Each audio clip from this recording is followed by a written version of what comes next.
It's very difficult when you're a widow at an age that's a little bit younger than often happens. And I found when I was 54, I'd lost a child, my father, and my husband, which isn't the way you expect your life to go. So you don't fit the mold. You don't belong with couples and families, and you also don't belong with the older women who are widows. So it's very difficult to find a place where you fit. For me, I was very grateful that I had my work, and in many ways that became an anesthetic because I worked way too many hours. I still do sometimes, because that made me feel like I still had a purpose and a mission. One of the things I would share with you is how important it is to find some kind of a support system. It might be through hospice, it might be through your church, it might be through friends who've had a loss in their family, but somewhere where you can actually express your feelings and be who you are and not feel like you don't fit. So that's one thing. Another thing that I learned from this experience is to live 5 minutes at a time. You know, many times when you are feeling so lonely and so, one of the biggest concerns I have is what happens if I get sick? You know, my children are far, far away in Seattle and Portland. I live in Florida. What will happen if I get really sick? They have their own lives.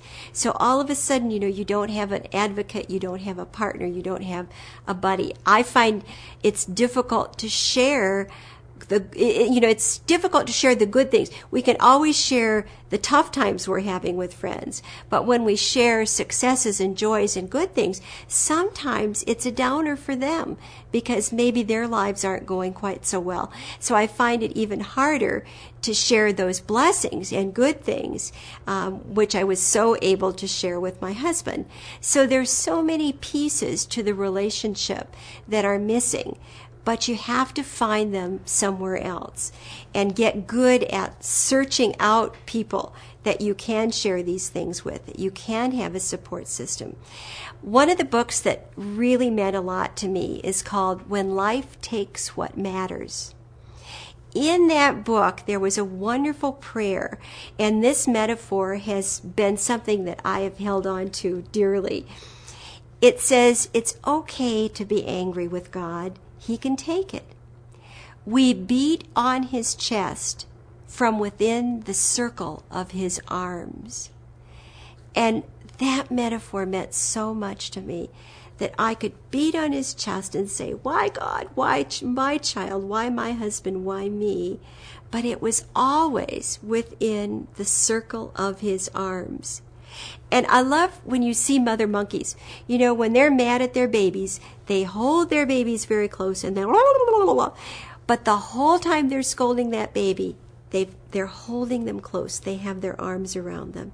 So feeling God's arms around me, even at the times that I was the most lonely and the most fearful and the most angry about why this happened in my life. And then I was able to have that extra strength and extra just belief that somebody cared to be able to go on with my life.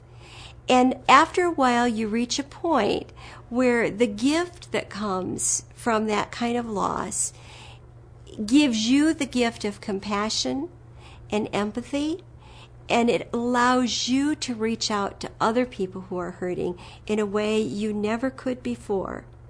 And so you can say, yes, I too have been there. Let me hold your hand and help you walk through your time of darkness.